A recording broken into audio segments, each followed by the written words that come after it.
श्रावण महिना संपतोच तसंच वेध लागतात ते गणेश चतुर्थीचे. कोकणात गणेश चतुर्थी म्हणजे एक वेगळंच वातावरण असतं. तशी या श्रावण चतुर्थीच्या दिवसात ऊन आणि पावसाची गंमत चालू असते.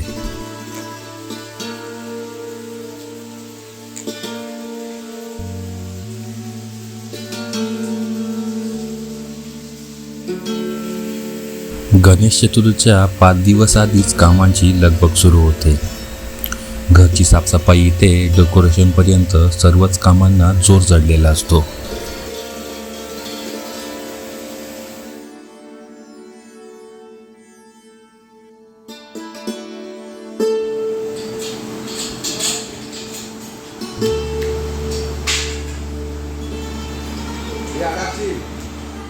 मांड, मंडप, माटी अशी बरीच नावं आहेत याला, पण तळ कोकणात याला मंडपी बोलतात. गणपतीच्या वरती मंडपीला लावलं जातं. त्यात रानफुलं, फळं याची सजावटही केली जाते. प्रत्येक गावात सजावट केली जाणारी फुलं आणि फळं वेगवेगळी असू शकतात. हां, पण फुलं आणि फळं त्या लोकल जंगलातलीच असतात, रानमाळावरची.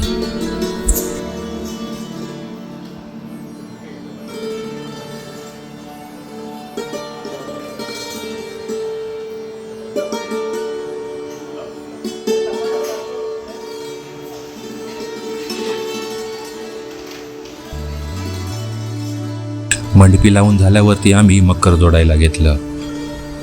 ह्यावेळी आम्ही मकर हे ॲल्युमिनियम फ्रेमचं बनवून घेतलं आहे. पहिलं हे मकर लाकडी प्रमाणात यायचं, पण आजकाल असंच ॲल्युमिनियम पद्धतीचं मकर रेडी टू इटमध्ये जोडायचं आणि त्यावरती सजावट सुरू करायची.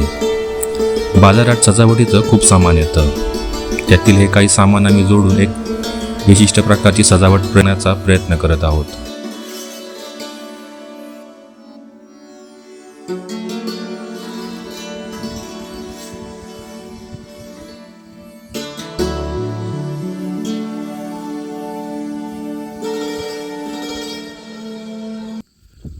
मंडळी, आज 6 सप्टेंबर आणि उद्या 7 सप्टेंबर म्हणजे उद्या गणेश चतुर्थी. तर कोकणात ना मंडळी, गणेश चतुर्थीच्या आदल्या दिवशी एक वेगळीच लगबग असता. म्हणजे ती मंडपी असता, मंडप किंवा बाकी भाषेत काय म्हणतात म्हणजे आपल्या कोकणात नाही का मंडपी बोलली जाते. म्हणजे गणपतीच्या वरती लाकडी त्याच्यात ती मंडपी तयार केली जातं आणि त्याच्यावर रानफुलांचं एक डेकोरेशन केलं जातं. ती एक पारंपरिक पद्धत आहे, ती गेले अनेक वर्ष कोकणात केली जातात. आणि तीच रानफुलं जमावण्याची जी प्रोसेस आहे ना, ती गणपतीच्या आदल्या दिवशी केली जातात. म्हणजे तीच रानफुलं गोळा करण्यासाठी. आणि माझ्या पुढे मागे बघू शकता, त्यात मेन फुलं आता हरिण फुलं, तिरडं असतं आणि अनेक अशी 2-3 प्रकारची फुलं आणि फळं असतात. तुमका दाखवीन मी नंतर. तर हरिण फुलं आपल्याकडे इकडे भेटतात रानमाळावर. जास्त तर ही रानमाळावर फुलणारी वनस्पती आहे. किंवा तिरडो असतात. तर तिरडो या भागात काही दिसत नाही मागा, त्याच्यासाठी मग लांब जावचं लागत.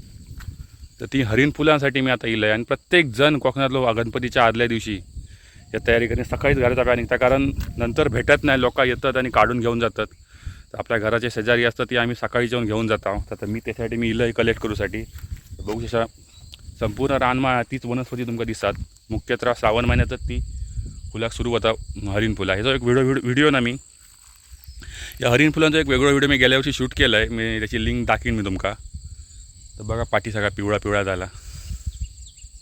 आता मी ती काढणार आणि खाली घेऊन ते जुडी असतात, ते अशी एक एक जुडी आपल्या जी मंडपी असतात गणपतीच्या वरती, तिथे ती लावली जातात आणि त्यांनी एक डेकोरेशन केलं जातं पारंपरिक पद्धती. चला तर ती काढूया वनस्पती. तर मंडळी, मी थोडीफार हरिण फुलं एकटं केलं आहे. बघू शकता या गमेलात माका भेटतील तेवढी आहे, भरपूर आहेत तशी. पण मी जरा लवकर येईल सकाळीच, परत कोण येईल तर काढून घेऊन जात. ते बघू शकता अशा प्रकारे मी हरिण फुला गेला. आता तिरडा राहिला. तिरडो आपल्या ह्या परिसरात काय तिरडो दिसत नाही मग, आता दुसऱ्याकडे जायचं लागत.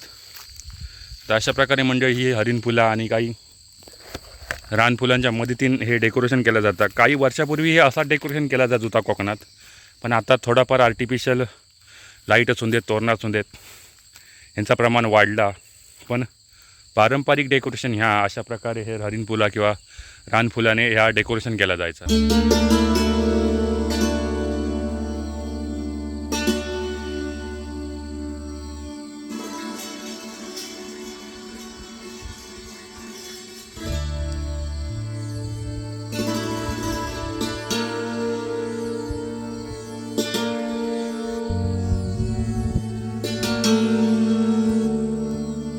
तर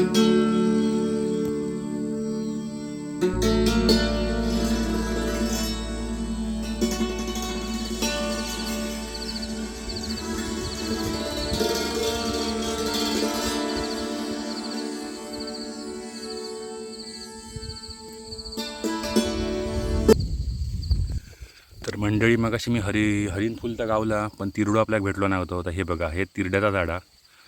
तुम्ही काय म्हणताच एका मला कमेंट करून सांगा. पण आमच्याकडे एका तिरडो बोललं जातं गणपतीत. ह्याचाही खूप मोठा स्थान आहे त्या मडपीवरती सजवण्यासाठी. आणि बघू शकता म्हणजे खूप छान दिसतं हे पण फुल. ह्याचा गुलाबी कलरचा टेक्स्चर आणि पिवळ्या कलरची ही हरिण फुलं, हे दोन्ही फुलं मिक्स करून याचे जुडिया लावले जातात ना, त्यावर याचा टेक्स्चर खूप छान दिसतं. तुमका नंतर दाखवीन मी उद्या किंवा आज संध्याकाळी ते जुडे करून लावले जातील.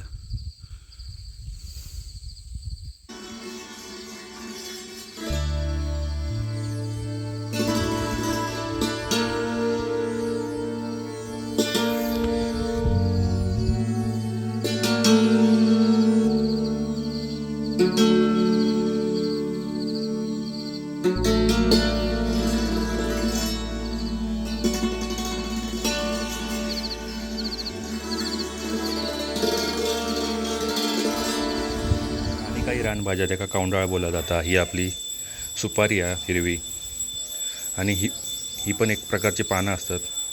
आणि ही फळं, ह्याला पण काय बोलतात आता मला माहिती नाही. पण हे आपलं हे मंडपीच्या वरती लावला जातं. नंतर मी लावीन जुडी करून, तेव्हा तुमका दाखवीन कशा प्रकारे जुडे केले जातात आणि लावलं जातं.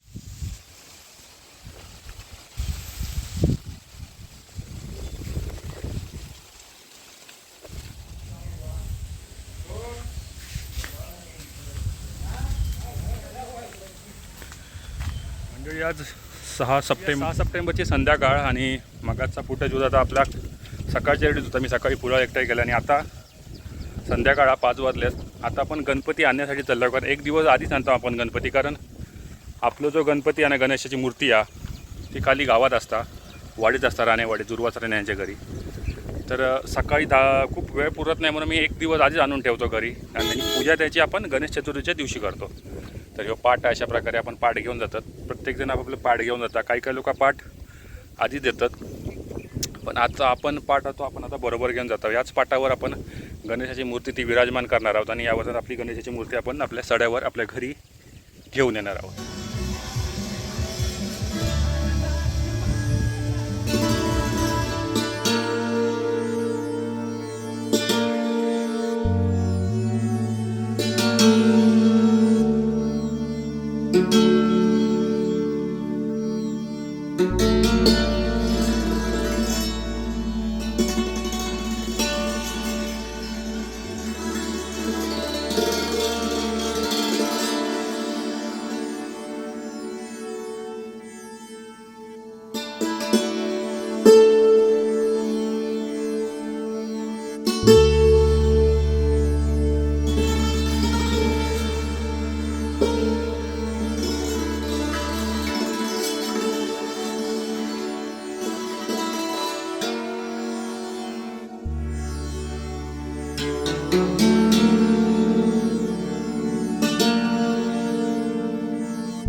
या अशा जिवंत मूर्तिकार घडवतात ते माझ्यासाठी नवलच.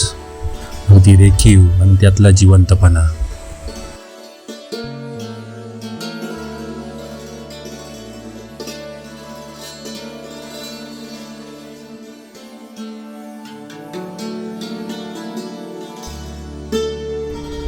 पिढीच्या आत वर्षानुवर्ष चालत आलेली ही कला एका पिढीकडून दुसऱ्या पिढीकडे सोपवली जाते.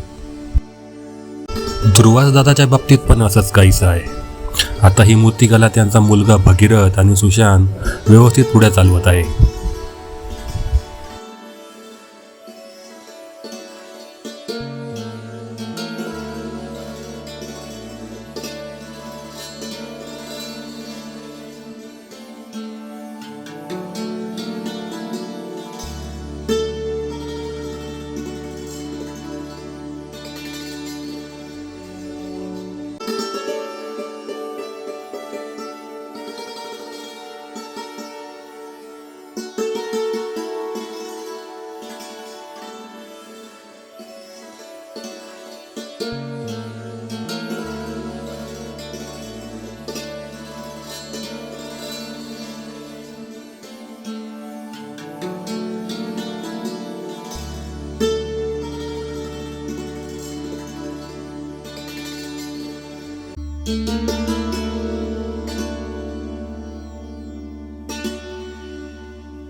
आज गणेश चतुर्थी.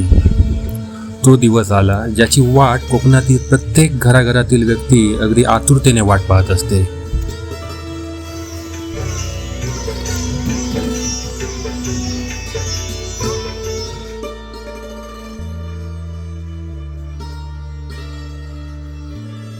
अगदी कोकणी माणसाचं वर्षभर घर बंद असलं तरी गणेश चतुर्थीला मात्र मुंबईला राहणारा चाकरमानी वेळात वेळ काढून सण साजरी करायला घरी येणारच.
मंडळी, संपूर्ण भजन आणि पारंपरिक फुगडीचा संपूर्ण व्हिडिओ मी वेगळा अपलोड करेन.